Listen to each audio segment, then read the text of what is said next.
이 시간 우리 함께 나눌 하나님의 말씀은 신약성경 마태복음 17장 1절에서 8절까지의 말씀입니다. 마태복음 17장 1절에서 8절의 말씀, 우리가 한 목소리로 함께 합독하도록 하겠습니다. 엿새 후에 예수께서 베드로와 야고보와 그 형제 요한을 데리시고 따로 높은 산에 올라가셨더니 그들 앞에서 변형되사 그 얼굴이 해같이 빛나며 옷이 빛과 같이 휘어졌더라. 그때 모세와 엘리야가 예수와 더불어 말하는 것이 그들에게 보이거늘 베드로가 예수께 여쭈어 이르되 주여 우리가 여기 있는 것이 좋사오니 만일 주께서 원하시면 내가 여기서 초막 셋을 짓되 하나는 주님을 위하여 하나는 모세를 위하여 하나는 엘리야를 위하여 하리이다. 말할 때에 호련히 빛난 구름이 그들을 덮으며 구름 속에서 소리가 나서 이르시되 이는 내 사랑하는 아들이요 내 기뻐하는 자니 너희는 그의 말을 들으라 하시는지라. 제자들이 듣고 엎드려 심히 두려워하니 예수께서 나와 그들에게 손을 대시며 이르시되 일어나라 두려워하지 말라 하시니 제자들이 눈을 들고 보매 오직 예수 외에는 아무도 보이지 아니하더라. 아멘. 오늘 함께 나누신 마태복음 17장 1절에서 8절의 말씀을 통해서 우리 초점의 회복이라는 말씀의 제목으로 은혜 나누겠습니다. 우리 옆에 계신 성도님들 바라보시면서 이렇게 인사합니다. 초점을 회복합시다.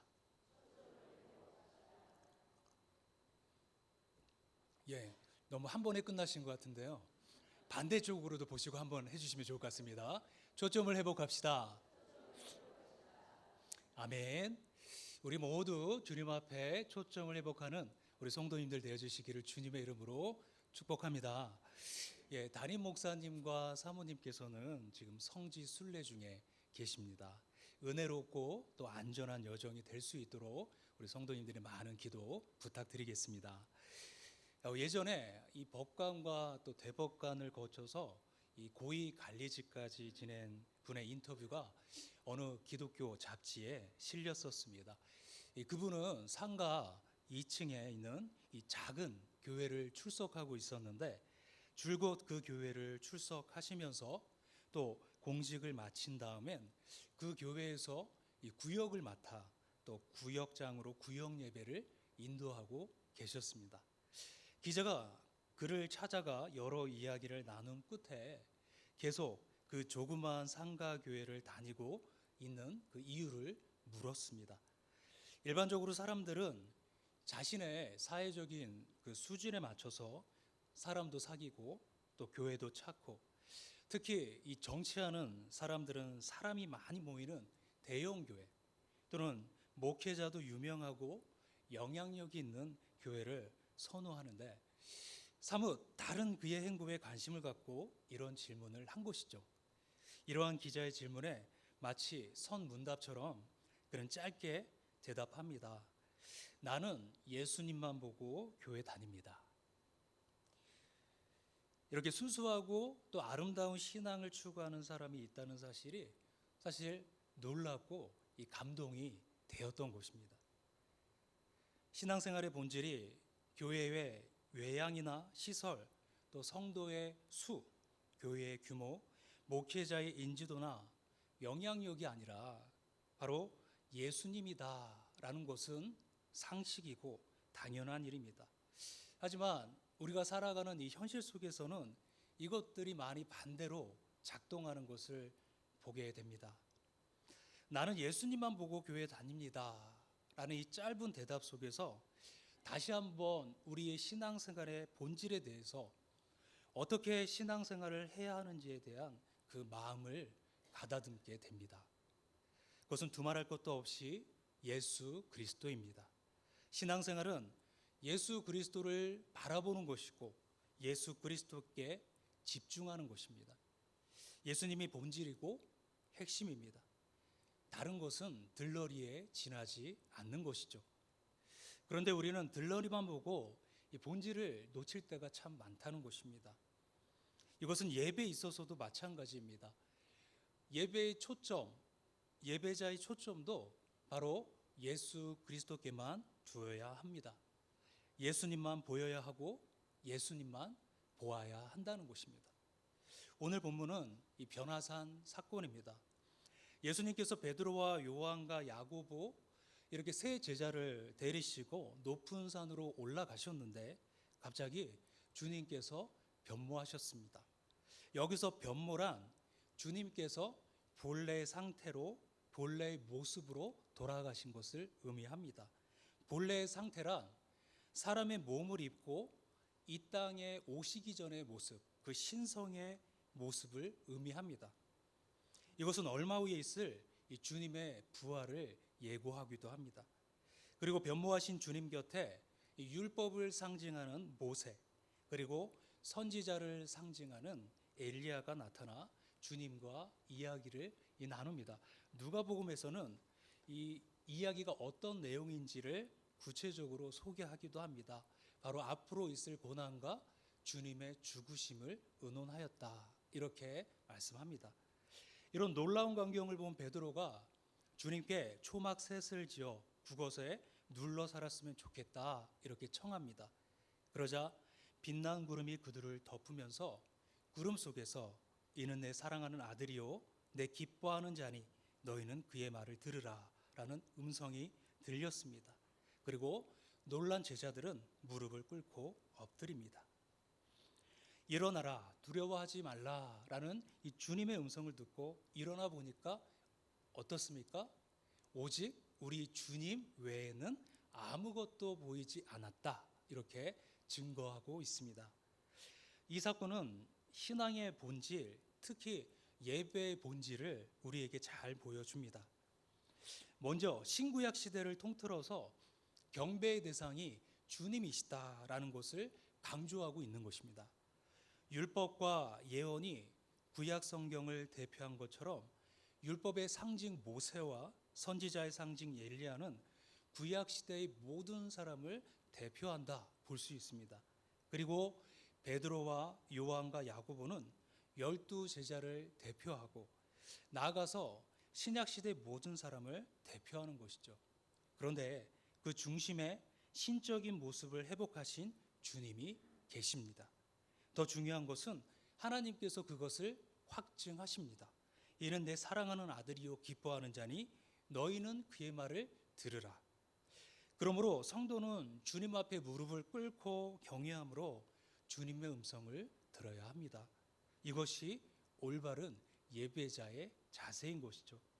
그리고 또 한 가지는 구름이 걷히면서 모세도 엘리야도 사라지고 오직 예수님만 보인 것입니다. 오직 예수 외에는 아무도 보이지 않았다. 이 말씀은 단순히 당시 상황을 설명한 것 이상의 중요한 의미를 가지고 있습니다. 즉 올바른 예배는 예배의 대상이신 주님만 보이도록 해야 하고 또 주님만 보이고 또 주님만 보아야 한다는 것입니다. 즉 예배의 초점, 그 예배의 초점이 오직 예수님께만 있어야 한다는 것입니다. 이것이 올바른 예배의 모습이고 또한 예배자의 태도인 것입니다. 천국의 영원한 기쁨과 영광을 경험하는 예배, 십자가의 능력이 드러나는 예배입니다. 이것은 예배를 집례하는 목회자를 비롯해서 예배를 섬기는 찬양대나 찬양팀, 또 반주자, 기도 인도자, 봉헌, 또 안내를 맡은 사람 등 예배에 참여한 모든 회중이 진지하게 고민하며 점검해야 할 문제인 것입니다. 심지어는 예배실의 장식까지도 신경을 써야 하는 것이죠. 예전적으로 교회의 십자가 또 강대상 등의 이치 등으로 그런 의미를 전달하기도 합니다. 성경은 하나님께서 우리를 지으시고 또한 범죄한 우리를 구원하신 이유가 이 예배에 있다라고 말씀합니다. 그리고 우리에게 교회라고 하는 영적 기관을 허락하신 것도 예배를 위해서인 것이죠. 그러므로 성도와 교회의 존재 이유는 올바른 예배를 드리는 데 있는 것입니다. 그런데 이와 같은 올바른 예배는 성령님의 주도로 가능하다는 것이죠. 예배뿐만이 아니라 성령이 없는 신앙생활 자체가 불가능한 것입니다. 이 사실을 주님과 이 사마리아 여인의 대화에서 우리는 확인할 수가 있습니다. 사실 이 본문은 여러 주제를 담고 있습니다. 그래서 어떤 분은 이 본문으로 이 만남이란 주제로 설교를 하기도 하고요. 어떤 분은 교제, 전도 또는 치유 등 다양한 주제로 설교를 합니다. 하지만 이 본문이 궁극적으로 지향하는 것은 예배입니다. 주님과 여인의 대화가 예배 문제에서 절정에 이르기 때문입니다. 그래서 요한복음 4장 23절에서 24절까지 말씀에 이렇게 말씀하시죠. 아버지께 참되게 예배하는 자들은 영과 진리로 예배할 때가 오나니 곧 이때라. 아버지께서는 자기에게 이렇게 예배하는 자들을 찾으시느니라. 하나님은 영이시니 예배하는 자가 영과 진리로 예배할지니라. 이와 같이 예배라는 핵심 주제 배후에 이런 다양한 주제가 포함되어 있다는 것은 이 예배가 얼마나 우리에게 중요한 것인가를 말씀해주고 있다는 것입니다. 주님은 여기서 예배 문제와 관련하여 세 가지를 강조하셨습니다. 먼저는 하나님은 오늘 예배자를 찾고 계신다는 것입니다. 하나님이 찾으시는 사람은 어떤 학식이 많은 학자도, 강력한 힘을 가진 권력자도, 또 역사의 방향을 바꿔놓은 어떤 그런 영웅도, 사람을 잘 이끄는 유능한 지도자, 또는 부유한 그러한 부자도, 또 존경받는 종교가도 아니라는 것입니다. 하나님이 오늘 이 시간 찾는 그 사람은 예배자인 것이죠. 하나님의 관심, 곧 주님의 관심이 어디 있는지를 잘 보여주는 대목입니다. 다음은 하나님이 영이시라는 것입니다. 예배의 대상이신 하나님을 우리가 올바로 알아야 한다는 것이죠. 대상을 모르고는 그 대상을 잘 섬길 수 없습니다. 성경이 꼼꼼하게 제사 규정을 정하여 주면서 임의로 제사 드리지 못하게 한 이유가 여기에 있는 것이죠. 예배의 대상이신 하나님을 우리가 바로 알고 그에 적합하게 예배하라는 뜻입니다. 그리고 마지막으로 예배하는 방법입니다. 그 방법은 영과 진리로 예배해야 한다는 것입니다. 하나님은 영이시니까 영 안에서 하나님을 예배하는 것은 당연합니다. 그런데 여기서 영과 진리는 서로 다른 것이 아니라 성령님을 강조한 것입니다. 주님은 성령님을 진리의 영이다 이렇게 가르쳐 주셨습니다. 물론 진리의 영이란 참 진리이신 우리 예수님께로 우리를 인도하신 분이라는 뜻이죠. 그러므로 우리는 성령님을 통해서 이 참 진리이신 예수님을 알고 믿고 또 바라고 순종할 수 있다는 것입니다. 예배도 마찬가지입니다. 성령님의 주도하에 성령님 안에서 예배할 때 진리이신 예수님만 바라보는 예배, 예수님만 보이는 예배, 또 예수님만 보이도록 하는 올바른 예배를 드릴 수가 있는 것입니다. 이처럼 성령님과 예배는요, 순환 관계입니다. 성령님이 주도하는 그러한 안에서 예배 드려야 올바른 예배를 드릴 수 있습니다. 이것이 선순환으로 작동하면 성령 충만과 더불어 예배의 영광과 은혜가 경험되는 주님께서 기뻐하시는 살아있는 예배를 드리게 되고, 이것이 악순환으로 작동하면 예배를 드릴수록 주님의 마음을 불편하고 역겹게 만드는 형식적인 예배로 전락하게 된다는 것이죠. 그러므로 올바른 예배는 성령님께 달렸고 올바른 예배자에게는 성령님이 충만하게 임하십니다. 성령 충만의 방법에는 여러 가지가 있을 수 있습니다.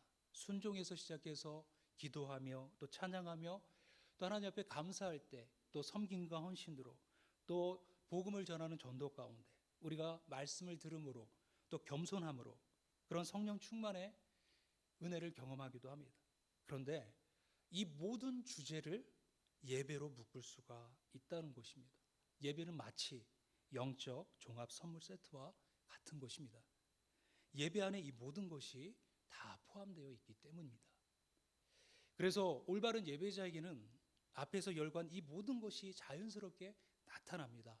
즉 올바른 예배자는 자연스럽게 기도하게 되고 찬양하게 되고 감사하게 되고 또 순종하게 되고 섬기며 헌신하게 되는 것입니다.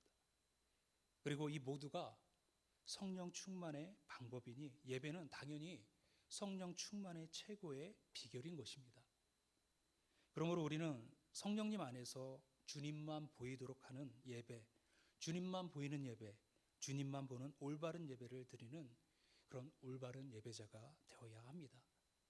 저와 우리 모든 성도님들이 그런 예배자가 되어지기를 주님의 이름으로 축원합니다. 그래야 타협 없는 예배, 또 사람의 눈치를 보지 않는 예배, 십자가의 능력이 드러나는 예배, 또 피 묻은 복음으로 세상의 견고한 성을 무너뜨리는 그런 불타는 예배, 천국의 영원한 기쁨과 영광이 이곳에서 경험되어지는 예배를 드릴 수 있는 것입니다. 이와 같은 예배와 예배자에게 성령 충만은 당연한 일이 될 수밖에 없습니다. 말씀을 정리합니다. 예배가 살아야 영이 살고 신앙이 살고 삶이 삽니다. 예배에 성공해야 성공적인 신앙생활 또 성공적인 삶을 보장받을 수 있습니다. 성도의 모든 것은 예배와 연관되어 있기 때문입니다. 그러기 위해서는 우리의 초점이 회복되어야 합니다. 우리 모두 성령님께 이끌려서 초점을 주님께만 둔 올바른 예배자, 그래서 성령으로 충만한 예배자가 되어지기를 다시 한번 주님의 이름으로 축원합니다. 바로 여기에 우리와 또 우리 가정과 우리 교회와 우리의 주변을 복되게 하는 비결이 있는 것입니다.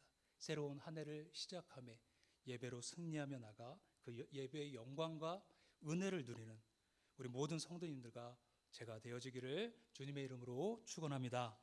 함께 기도하겠습니다. 살아계신 하나님 아버지 감사합니다. 우리에게 새해를 허락하시고 또 지금도 우리와 여전히 동행하여 주시는 주님, 우리가 우리의 눈을 들어 우리의 초점이 회복됨으로 예수 그리스도만을 바라보는 예배, 성령의 충만한 예배, 그 예배를 경험함으로 하나님 힘있고 능력 있는 귀한 삶을 살아갈 수 있도록 도와주시옵소서. 감사드리며 거룩하신 예수님의 이름으로 기도합니다. 아멘. 찬송가 94장